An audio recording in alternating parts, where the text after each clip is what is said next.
বকেয়ার দুষ্টু চক্রে দেশের বিদ্যুৎ খাত, পাওনা প্রায় ৩২,০০০ কোটি টাকা। প্রতিযোগিতাহীন বিনিয়োগকে দুষছেন বিশ্লেষকেরা। কোঅপারেটিভ ক্রেডিট ইউনিয়নে শত কোটি টাকা আত্মসাতের অভিযোগ, ফের তদন্তে দুদক, সংশ্লিষ্টদের জিজ্ঞাসাবাদ।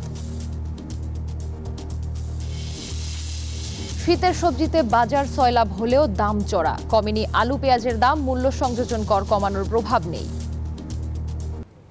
স্বাগত পূবালী ব্যাংক পিএলসি বিজনেস টাইমসে, আপনাদের সাথে আছি আমি জান্নাতুল ফিরদৌস রূপা। দেখছিলেন সংবাদ শিরোনামগুলো, এবার বিস্তারিত। বকেয়ার দুষ্টু চক্রে পড়ে আছে দেশের বিদ্যুৎ খাত। বর্তমানে এ খাতে সরকারের বকেয়া দাঁড়িয়েছে প্রায় ৩২,০০০ কোটি টাকা। অন্যদিকে অহেতুক গুনতে হচ্ছে বিপুল অঙ্কের ভাড়াভিত্তিক বিদ্যুৎ কেন্দ্রগুলোর ক্যাপাসিটি চার্জ। বিশ্লেষকেরা বলছেন, প্রতিযোগিতাবিহীন বিনিয়োগই এর জন্য দায়ী। সংকট উত্তরণে পুরনো চুক্তি নবায়ন না করার পাশাপাশি আন্তর্জাতিক বাজারের সঙ্গে চুক্তি পুনর্মূল্যায়নের পরামর্শ দিয়েছেন তারা। বিস্তারিত রিয়াজ সুমনের প্রতিবেদনে।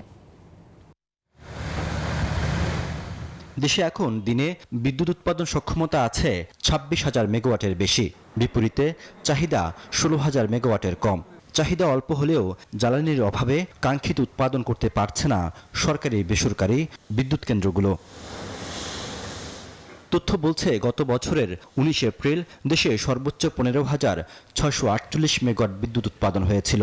এরপর এখন পর্যন্ত দিনে সর্বোচ্চ উৎপাদন হচ্ছে ১৪ থেকে ১৪,৫০০ মেগাওয়াটের আশেপাশে। গ্রীষ্ম মৌসুমে গড়ে ২৫% বিদ্যুৎ উৎপাদন সক্ষমতা জ্বালানির অভাবে বন্ধ রাখতে হয়েছে। বিশেষজ্ঞরা বলছেন, অর্থ আত্মসাৎ ও লুটপাট করতেই একের পর এক অপরিকল্পিত বিদ্যুৎ কেন্দ্র স্থাপন করেছিল বিগত সরকার।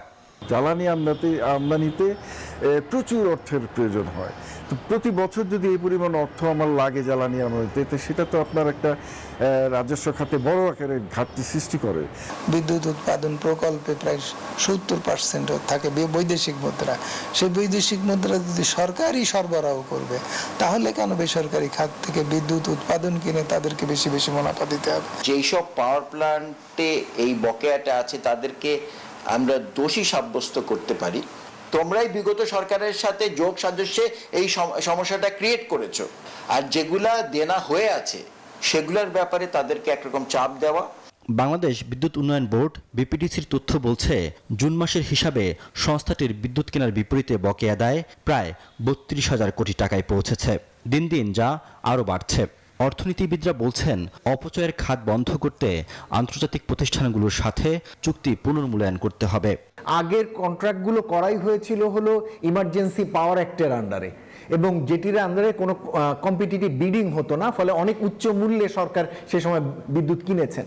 সেই জায়গাগুলোকে যদি পুনর্বিবেচনা করে ওই জায়গাগুলোতে যদি একটা কম্পিটিটিভ প্রাইস এখন সেট করা যায়, তাহলে বিদ্যুতের জন্য সরকারের যে ব্যয় এটা অনেক কমে আসবে।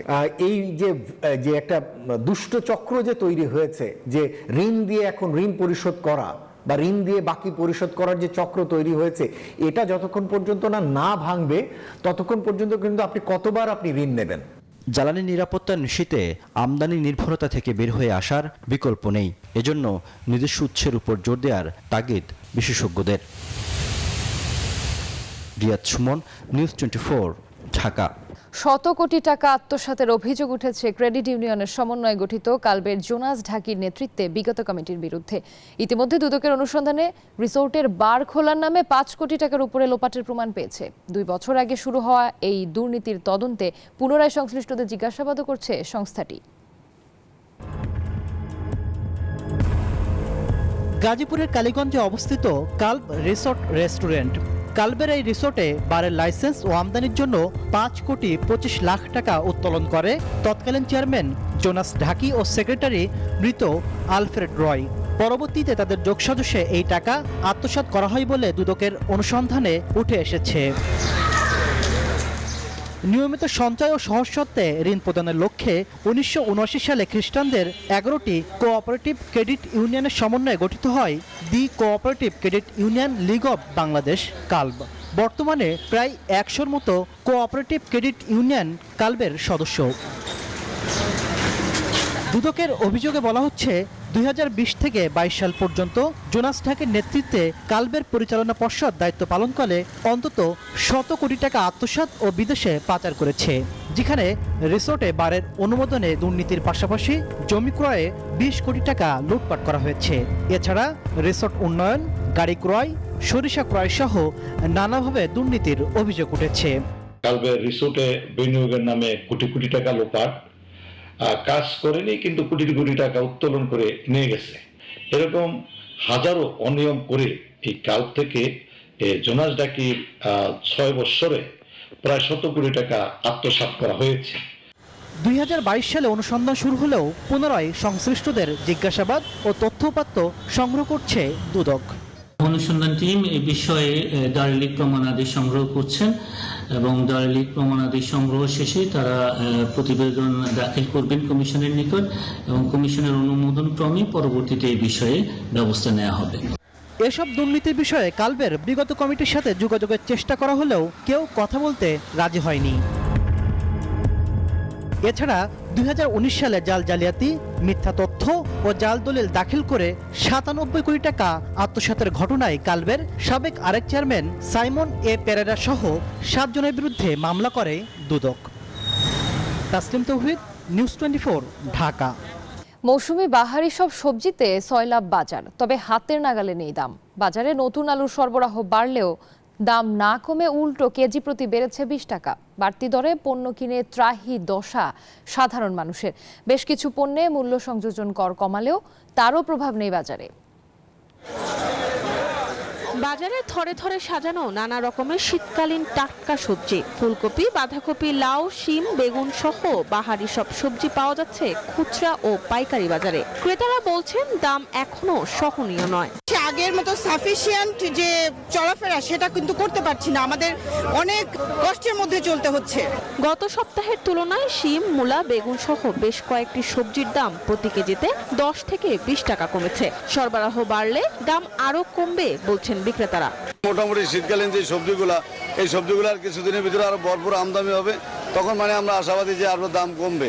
দুইবার বন্যা গেল না, বৃষ্টি গেল, সব জিনিস নষ্ট হয়ে গেছে বা আমরা নতুন করে চাষ করতে হচ্ছে, এই জন্য একটু দেরি হচ্ছে। বেড়েছে নতুন আলুর দাম। গত সপ্তাহ থেকে কেজিতে 20 টাকা কেজি দামে বিক্রি হচ্ছে আলু। কমতে শুরু করেছে পেঁয়াজের দাম। সরবরাহ কম দিচ্ছে, যে জায়গা সাইড অনুযায়ী আমরা মাল পাইতেছি না, এই জন্য মালের দাম বাড়তি। তেল, ছোলা, খেজুর সহ বেশ কিছু আমদানি পণ্যে মূল্য সংযোজন কর কমালেও বাড়েনি সরবরাহ। বাজার তদারকি না থাকায় দ্রব্যমূল্যের এমন ঊর্ধ্বগতি অভিযোগ ক্রেতাদের। আমাদের ধৈর্য সহ্যের বাইরেই কিছুটা চলে গেছে। সবকিছুর দাম বেশি, সবকিছু।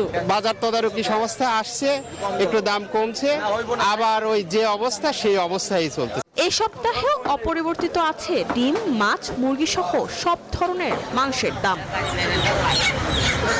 মরিয়ম আজিজ মরিন, নিউজ 24, ঢাকা। শীতের আবহ শুরুর সাথে কক্সবাজারের নাজিরাটেক শুটকি মহলে বেড়েছে কর্মব্যস্ততা। বঙ্গোপসাগর থেকে সংগ্রহ করা মাছ শুকানোর কাজে থাকেন প্রায় কয়েকশো হাজার শ্রমিক। এখানকার উৎপাদিত শুটকি চাহিদা মেটাচ্ছে দেশের মানুষের। ন্যায্য মূল্য নিশ্চিতের পাশাপাশি বিদেশে রপ্তানির সরকারি উদ্যোগে চান ব্যবসায়ীরা। শুটকি উৎপাদনের জন্য বিখ্যাত কক্সবাজারের নাজিরাটেক। বঙ্গোপসাগরের গা ঘেঁষে গড়ে ওঠা এই মহলটি দেশের সর্ববৃহৎ শুটকি উৎপাদন কেন্দ্র। শীতের আগমনে শুটকি উৎপাদনের ধুম পড়েছে এখানে। রূপচাঁদা, ছুরি, কোরাল, সুরমা, লইটা, হাঙর সহ 20 থেকে 25 প্রজাতির শুটকি উৎপাদন করা হচ্ছে এই মহালে। রাত দিন সমান তালে পরিশ্রম করছেন শ্রমিকরা। এই যে চৈক্ষ ভস্যা আছে, ছুরি মাছ আছে, দাম্য ভস্যা, মধু ভস্যা, এইগুলো আমরা শুকাই। বড় মাছও শুকাই। ফজরতে যে এসারাদান দেয়, সময়ে এসারাদান দেখে সময়ে রাতে 10টা বাজে। সিন্ডিকেটের দৌরাত্মে বেশি দামে মাছ কিনতে হচ্ছে, তাই শুটকিতে লাভ কম হবে শঙ্কা ব্যবসায়ীদের। সিন্ডিকেট আছে আমাদের সিটান, যেটা আর বেশি এটা সিন্ডিকেট কিনে দেয় আর সিন্ডিকেট। এবছরের ব্যবসা তেমন ভালো নয়, মনে করেন আগে দাম ছিল একটু মাছের কম, এবছর একটু বেশি। এখন যখন আবহাওয়া ভালো, এখন আমাদের এই লসটা আমরা পুষিয়ে উঠে এখন একটু লাভের দিকে ধাবিত হচ্ছে। এবছর শুটকি উৎপাদনের লক্ষ্যমাত্রা ধরা হয়েছে 1,30,000 মেট্রিক টন, যার বাজার মূল্য আনুমানিক 500 কোটি টাকা। Desk report, news 24। এই ছিল পূবালী ব্যাংক বিজনেস টাইমে। ধন্যবাদ।